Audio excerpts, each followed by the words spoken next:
another vlog. Welcome back to another video. This has been one of the strangest feeling summers of my life. I've been very anxious and kind of emotionally spent. I just graduated from college and I am someone who loves a routine. It's not that I dislike change, it's just that I like stability. As a way to, I suppose, cope with this, I want to do a week of things that bring me joy. I feel like sometimes I'll do the I want to do this, and then I won't end up doing it. Watching movies is a big one for me. I'm always like, oh, I want to watch this movie, and then I don't end up watching them. It is Sunday, and I've been cooped up in the apartment all day. Hold on, there's cars. As a result, I'm feeling a bit antsy, and I was like, what can I do for myself that will be fun? So I am taking myself to dinner. I brought my book.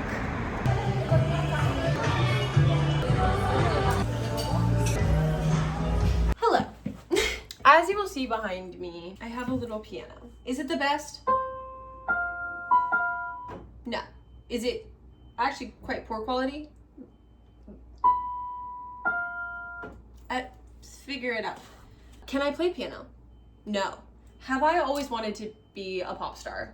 Yes. And I think oftentimes I feel such well, I can't do that. I don't even play piano. And one day I was like, well, you gotta start somewhere. How am I supposed to learn if I never even try? I am a big believer in the importance of taking the first step, particularly with regard to hobbies, but I think that applies to anything. You hate your job, you wanna change it. What's the first step and how can you take it? I do think it's the scariest step. Do I believe that? The first step can feel very daunting in whatever capacity, texting your crush first. Obviously, that's gonna be the most intimidating because it's new. But I would rather be a little nervous and intimidated for 10 minutes than live my life in fear. He grabbed my face when he kissed. Nope.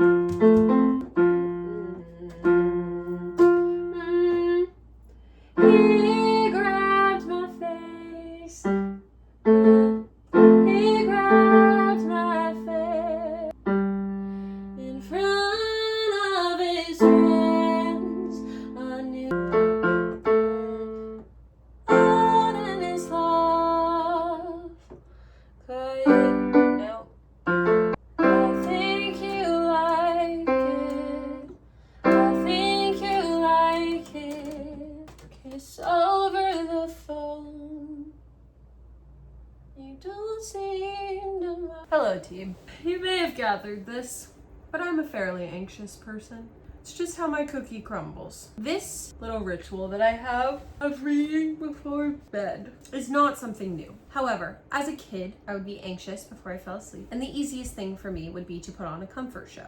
And although it felt comforting in the moment, I think long term, it's ultimately negative because it's just avoiding a problem and distracting the brain. And I began reading before bed, as I've mentioned many a time, in many a place, with many an opportunity. I'm currently reading the ACOTAR series. This is to say that sometimes the thing we know that's going to make us happy in the long term will not have the immediate dopamine rush of some other activities. Today I actually did do a little bit of midday reading, which is the next step in this journey. It's not doom scrolling on TikTok, but rather picking up my book.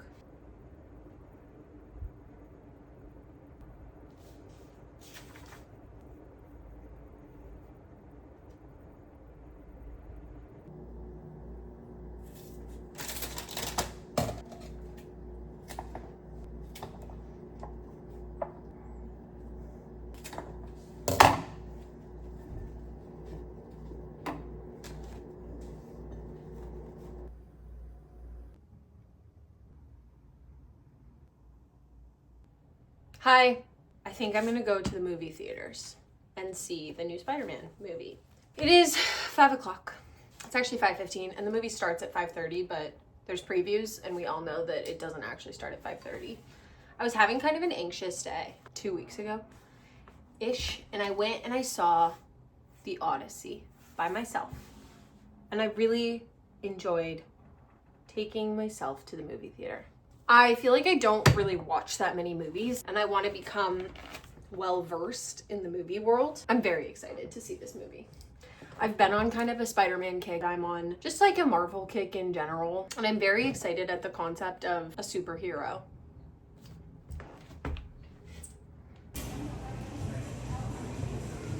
So sit back, enjoy, and thank you.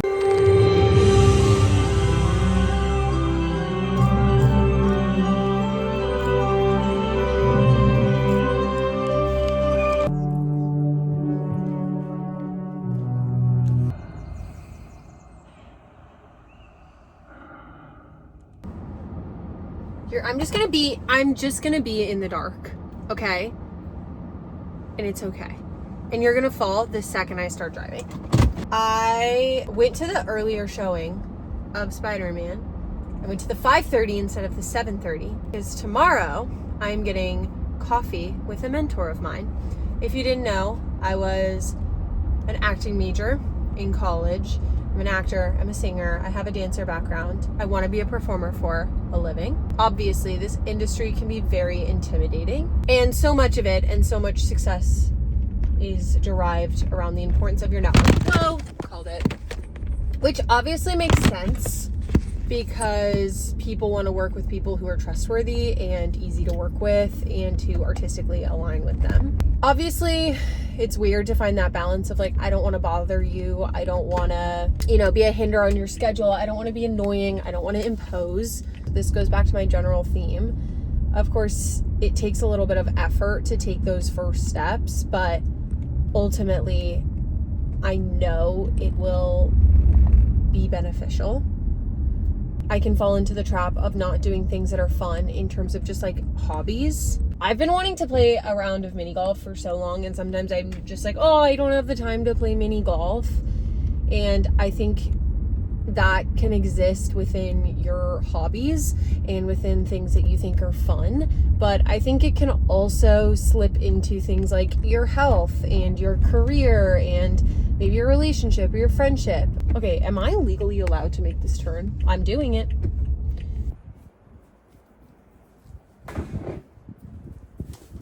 You're good at the fall and not the staying there. You're good at the getting too much than getting scared. You're good at immersing. No. Good at the fall and not the staying there. You're good at the getting too much than getting scared. Getting scared. You're good at the fall and not the staying there.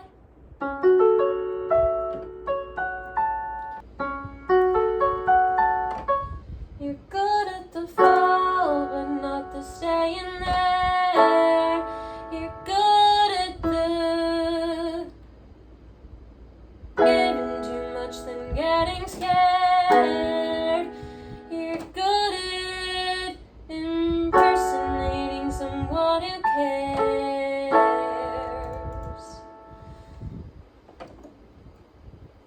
You had me for a minute there.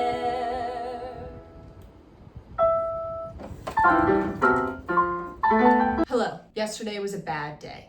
I'm not going to disclose the specifics, but it set me back a few notches. Actually, no. It was a bad night. I had a great morning. It was a day of me being upset with myself and some of my actions and some of my behavior. It was also a day of frustration towards others. So it was this weird ping pong of feeling defensive and annoyed while also having to take accountability. I have been telling myself that I want to journal for quite some time. I used to be an avid journaler. For some reason, I just stopped. I think I went to college and a lot of routine shifted. Something about journaling I think can be very helpful for me. If you are someone whose mind races it can help me take all of this and put it here. The last time I journaled was June 15th, and the time before that was in January. Bless me. As much as I think it's good to acknowledge and process your emotions, I don't want to wallow in them.